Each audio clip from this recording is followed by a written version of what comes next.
اعوذ باللہ من الشیطان اللعین الرجیم بسم اللہ الرحمن الرحیم الحمد للہ رب العالمین والصلاة والسلام علی مولانا ابی القاسم محمد وآلہ الطیبین الطاہرین المعصومین اللہم صلی علی محمد وآل محمد۔ دوستو، ہم نے سابقہ گفتگو میں آپ کی خدمت میں نص و ظاہر کی تعریف کی تھی، اور اس کے بعد ہم نے نص کی کس طریقے سے جانچ پڑتال ہوگی، کس طریقے سے نص تاکید کرتی ہے، تائید کرتی ہے ایک معنی کی طرف، اور کس طریقے سے نص سے ہم ایک معنی کو حاصل کرتے ہیں، یہ ہم نے مثال دے کر قرآن کریم کی آیت کی اور حدیث کی آپ کی خدمت میں پیش کیا تھا۔ آج ہماری گفتگو ظاہر کے بارے میں۔ نص میں تو ہم نے آپ کی خدمت میں عرض کیا تھا کہ نص میں زیادہ جانچ پڑتال کی ضرورت نہیں ہے، کیونکہ ایک معنی سے زیادہ اس کے اندر احتمال نہیں پائے جا رہے ہیں۔ جب ایک سے زیادہ معنی کا احتمال ہے ہی نہیں تو گفتگو اور شک و تردید اور بحث کی جگہ نہیں بچتی ہے۔ بس ہمیں یہ ثابت کرنا ہے نص میں کہ یہ لفظ اس معنی میں ظاہر نہیں ہے بلکہ نص ہے اس چیز میں۔ لیکن ظاہر میں مسائل بہت ٹیڑھے ہیں، اتنے آسان نہیں ہیں جس طرح سے نص میں تھے، کیونکہ اختلاف ظہور میں ہی ہوتا ہے، اور الگ الگ معنی جو لیے جاتے ہیں وہ ظہور کے اختلاف کی وجہ سے ہی لیے جاتے ہیں۔ اور اب اسی سے آپ آسانی سے سمجھ بھی سکتے ہیں کہ بعض فتاوی میں جو فرق ہوتا ہے وجوب کا یا استحباب کا، وہ اسی وجہ سے ہوتا ہے۔ البتہ یہ بہت شاذ و نادر مسئلہ ہے، اکا دکا کوئی مسئلہ، تو وہ اسی لیے ہوتا ہے کہ علماء ان مباحث میں الگ الگ نظریات کے قائل ہو جاتے ہیں، یا کسی چیز کے ظہور کے بارے میں اختلاف رکھتے ہیں۔ مثلا کسی چیز کے اگر ظہور کے بارے میں اگر کسی کے پاس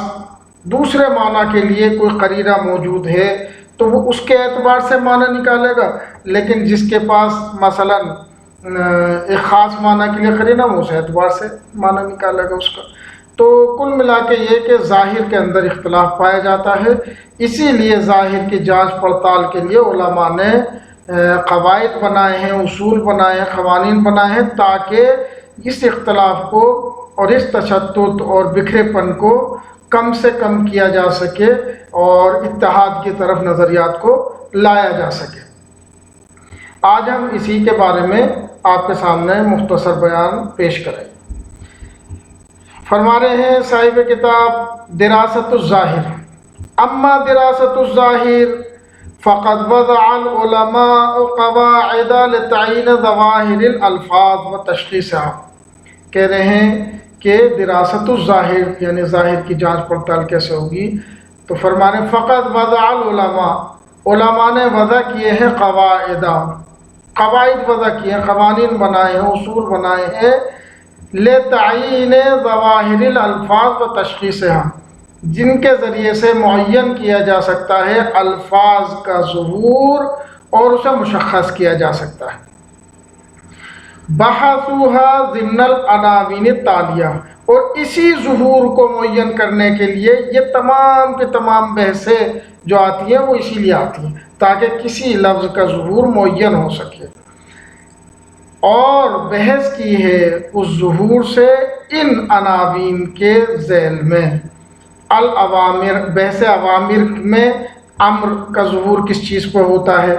بعض کہتے ہیں وجوب پہ ہوتا ہے، بعض کہتے ہیں شدت ارسال پہ ہوتا ہے، بعض کہتے ہیں شدت طلب پہ ہوتا ہے، بعض کہتے ہیں صرف نسبت ارسالیہ پہ ہوتا ہے، چاہے وہ استحبابی ہو، مختلف نظریات۔ لیکن جب تک یہاں پہ ہم قطعی طور پہ کسی نتیجے پہ نہیں پہنچنے کے تو اقیم الصلاۃ سے قطعی نتیجہ حاصل نہیں کر سکتے۔ نتیجہ اثر ڈالے گا، نتیجے پر اثر ڈالے گی وہ بحث کہ جس چیز جو ہم یہاں پہ کریں گے، جس کے ہم یہاں پر قائل ہو جائیں گے۔ ایسے نواہی میں بھی یہی ہے کہ آیا نہیں حرمت پر دلالت کرتی ہے، حرمت کا ظہور رکھتی ہے نہیں، یا پھر ہم گفتگو کریں گے کہ مثلا نہیں جو ہے طلب ترک پہ دلالت کرتی ہے، طلب شدید ہے یا صرف طلب ہے اس طریقے کی بحثیں اس کے اندر ہوتی ہیں۔ مفاہیم عام و خاص، مثلا کوئی لفظ جو ہے عام ذکر ہوا ہے اور جمع کی صورت میں ذکر ہوا ہے تو اس کے معنی کیا ہوں گے، کیا اس کے خاص معنی تو نہیں نکل سکتے، یا مثلا کس طریقے سے ہم کسی لفظ سے عموم کا استفادہ کریں گے، یہ ہمیں بحث ہے تاکہ ہم کہہ سکیں کہ یہ لفظ ظاہر عموم میں ظہور رکھتا ہے عموم میں۔ اور خاص، مثلا اگر اس کے ساتھ کوئی دوسری روایت بھی جوڑ دی جائے تو وہ خاص بن جائے گا، تو کیسے بنے گا، کس روایت کے ذریعے سے بنے گا، یہ سب بحث ہے، یہ آگے انشاءاللہ تعالیٰ گے۔ مطلق و مقید، آیا لفظ مطلق استعمال ہوا تو مطلق کے معنی نکالے جائیں گے یا پھر ہمیں مقید کی تلاش ہونی چاہیے، تو یہ سب بحثیں ہماری اس کے اندر ہوں گے اور اسی کے ذریعے سے معین ہوگا کہ کون سا لفظ جو ہے وہ کس چیز میں ظہور رکھتا ہے۔ لیکن اس میں طریقہ جو ہے، قاعدہ، اصول، عام اصول کیا ہے، عام قاعدہ کیا ہے، عام طریقہ کیا ہے، وہ کیا ہے؟ وہ صاحب کتاب فرماتے ہیں وَالطَّرِيقَةُ الْعَامَّةُ لِاسْتِفَادَةِ الْحُكْمِ مِنْ ظَوَاهِرِ الْقُرْآنِ وَالْحَدِيثِ، کہنے ایک عام طریقہ حکم کے استفادہ کرنے کا قرآن و حدیث کے ظہور سے ہی وہ طریقہ یہ کہ أَن يَتَأَكَّدَ مِنْ ظُهُورِ اللَّفْظِ فِي الْمَعْنَى، سب سے پہلے ہمیں یہ تاکید کرنی ہے، یہ یقین حاصل کرنا ہے کہ لفظ معنی میں ظہور رکھتا ہے، مثلا خاص معنی میں، اس معنی میں، وَذَلِكَ لِتَطْبِقَ عَلَيْهِ قَاعِدَةُ الظُّهُورِ، وہ اس لیے کہ جب تک ظہور کا یہ ثابت ہوگا کہ ہاں بھائی ظاہر یہ اس معنی میں ظہور رکھتا ہے، یہ تاکید نہیں ہوگی تو تب تک اس کے اوپر قاعدہ ظہور کو ہم جاری نہیں کر سکتے۔ لِتَطْبِقَ کہنے ہم تاکید کریں گے کہ لفظ ظہور رکھتا ہے ایک خاص معنی میں، ٹھیک۔ اب جب ہم نے یہ دیکھ لیا کہ لفظ ظہور رکھتا ہے خاص معنی میں، وہ کیوں ضروری ہے یہ؟ وہ اس لیے کہ تاکہ ہم قاعدہ ظہور کو اس کے اوپر جاری کر سکیں، تطبیق کر سکیں، وَذَلِكَ لِتَطْبِقَ عَلَيْهِ قَاعِدَةُ الظُّهُورِ، وہ اس لیے تاکہ قاعدہ ظہور اس کے اوپر تطبیق ہو سکے۔ وَهِيَ، اور قاعدہ ظہور کیا ہے؟ كُلُّ ظَاهِرٍ حُجَّةٌ، یہ قاعدہ ظہور ہے، ہر ظہور حجت ہے، یہ بدیہی طور پر ثابت ہے۔ اگر ظہور حجت نہیں ہوتا، مثلا اگر روزمرہ کی گفتگو میں ہم صبح سے جو اٹھتے ہیں اور رات تک جو زندگی کرتے ہیں ظہور کے اوپر ہی جیتے ہیں، جس معنی کو ہم سامنے والے کے کلام سے سمجھتے ہیں ظاہری معنی ہو سکتا ہے اس کا چند معنی، لیکن جسے ہم سمجھتے ہیں جو سب سے زیادہ نزدیک ہے، ایک جس معنی کا صرف ایک معنی کا جو ہم احتمال دے رہے ہیں ان چند معنی میں سے یہی ظہور ہے، تو اس کے اوپر ہی ہم زندگی کرتے ہیں۔ اگر کوئی کہے کہ اس کے خلاف میری مراد تھی، تو بھائی اس کے خلاف اگر مراد تھی آپ کی تو اسے آپ الفاظ میں ظاہر کرنا چاہیے تھا، ورنہ تمام انسانوں کا تو طریقہ اور سلیقہ یہی ہے کہ وہ ظہور پر عمل کرتے ہیں۔ تو کل ظاہر حجہ، ہر ظہور حجت ہے، التی ثبتت حجیتها بالبداہہ، اور اس کی حجت بھی بدیہی طور پر ثابت ہے۔ بھائی اگر یہ چیز اس کی حجت ثابت نہیں ہے تو پھر کسی بھی چیز کی حجت ثابت نہیں ہے۔ کسی بھی چیز کا کیسے ہم معین کریں گے کہ اس کے یہی معنی ہے؟ مثلا کیسے آپ نے وہ معنی مراد لے لیا، اگر اس کا 10 معنی اس نے دوسرے نے وہ کیوں معنی مراد لیے، تیسرے نے وہ، یہ سب باتیں کافی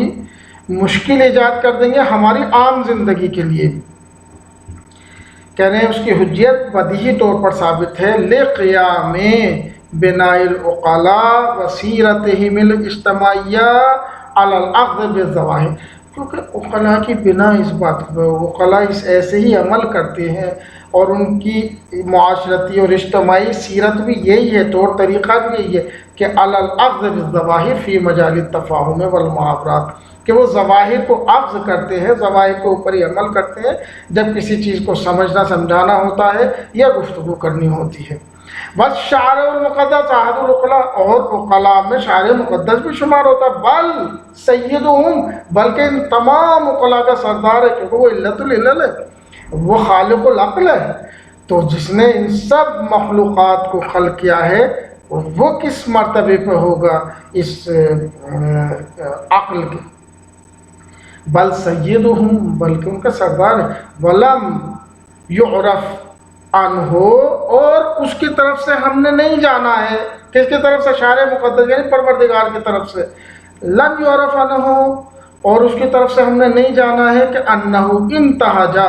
طریقتاً جدیدتاً، کہ اس نے کوئی نیا طریقہ ایجاد کر دیا ہو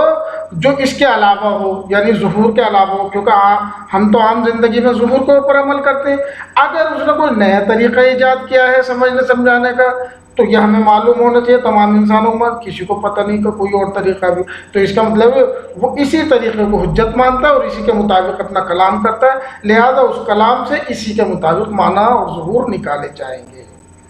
وَلَمْ يُعْرَفَ اور نہیں جانا گیا ہے شارع مقدس سے کہ انہو انتہجا کہ اس نے نہج اختیار کیا ہو یا جدید راستہ اختیار کیا ہو، طریقتاً جدیدہ کوئی جدید طریقہ اختیار کیا ہو، لہو اس کام کے لیے یا اس کی طرف سے، فی عالم التفاہم سمجھنے اور سمجھانے کی دنیا میں، کہ میرا طریقہ یہ والا نہیں ہے، مثلا اگر وہ کہے تو یہ پتہ تو ہونا چاہیے کون سا طریقہ ہے، ایسا کوئی بھی طریقہ سامنے نہیں آیا ہے۔ وَإِنَّمَا الْمَعْرُوفُ عَنْهُ انما المعروف انه سار بنفس السیرت الاجتماعیہ للعقلاء، بلکہ معروف اس کی طرف سے یہ ہے کہ وہ بھی ویسے ہی ہمارے ساتھ برتاؤ کرتا ہے، چلتا ہے جیسا کہ عقلاء کی اجتماعی سیرت ہوتی ہے۔ جیسے ہم لوگ عام زندگی میں ظہور کو حجت سمجھتے ہیں، ظہور کے اوپر عمل کرتے ہیں، ایسے ہی وہ بھی اپنے کلام میں جو ظہور ہے ان کو وہ مانتا ہے، انہی کے مطابق وہ بھی چلتا ہے۔ ظاہر قرآنی حجت ہے، یہ ہم نے جان لیا۔ کیوں حجت ہے؟ کیونکہ بدیہی طور پہ بھی حجت ہے اور عقلاء اسی کے اوپر عمل کرتے ہیں اور پروردگار بھی اسی کو قابل قبول مانتا ہے۔ کیوں؟ کیونکہ اگر اس سے الگ اور کوئی طریقہ اس کے یہاں پر مورد قبول ہوتا تو اسے بیان کرنا چاہیے تھا، واضح کرنا، لیکن ہم نے دیکھا ہے کہ اس طریقے کے علاوہ اور کوئی طریقہ اس کی طرف سے بیان نہیں ہوا، تو بس یہی طریقہ اس کے نزدیک بھی حجت اور جاری و ساری ہے اور اسی کو وہ استعمال کرتا ہے۔ یہ پہلے وَيَتَأَكَّدْ بَعْدَ ذَلِكَ اور اس کے بعد وہ تأکد کرے گا من عدم وجود ما يمنع من الأخذ به، یہ تاکید کرے گا کوئی ایسا قرینہ، رکاوٹ، کلمہ، لفظ آگے پیچھے ایسا نہیں ہے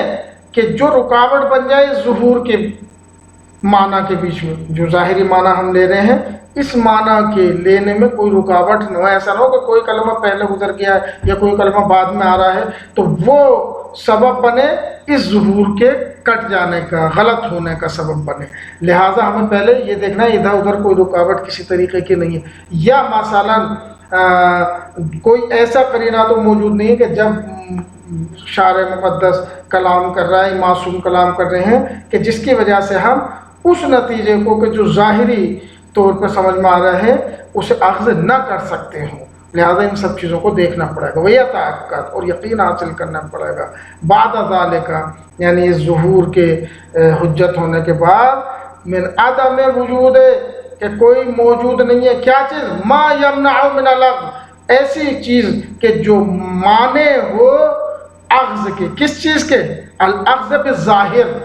الاخذ بالظاہر یعنی ظہور کو اخذ کرنے کے معنی ہو، والعمل علی وفقہ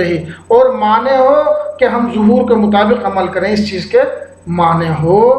ایسی چیزوں کے اوپر ہمیں یقین کرنا پڑا کہ ایسی کوئی چیز موجود نہیں ہے جو رکاوٹ بن سکے ظہور پر عمل کرنے سے۔ فینتہی الی تحصیل الحکم وہو المعنی الظاہر، پس آخر میں وہ پہنچے گا حکم کو حاصل کرنے تک، یعنی وہ حکم نکال لے گا۔ حکم کیا؟ وہو المعنی الظاہر، وہی معنی ظاہری وہی حکم بن جائیں گے جو بھی اس آیت سے یا حدیث سے اس نے معنی ظاہر حاصل کیے۔ کما سیتضح جیسا کہ عن قریب واضح ہوگا، ھذا یہی مسئلہ ظہور کا اکثر اور زیادہ، عند استعراضنا جب ہم پیش کریں گے قواعد تعین الظواہر، ظواہر کو معین کرنے والے قواعد کی گفتگو فیما یاتی آنے والی بحثوں میں، وہاں پہ اور واضح طریقے سے آپ کو یہ طریقہ معلوم ہو جائے گا کہ کس طریقے سے ہم ظواہر سے اخذ کرتے ہیں احکام کو۔ والسلام علیکم ورحمۃ اللہ۔ یہاں تک اگر اس بحث میں آپ حضرات میں سے کسی کو سوال ہے تو آپ حضرات کمنٹ میں بتا سکتے ہیں۔ اور انشاءاللہ اس کا جواب بھی اسی کمنٹ میں یا جس طریقے سے آپ کے نمبر وغیرہ جو ہوگا اس کے ذریعے سے آپ کو بھیج دیا جائے گا۔ التماس دعا۔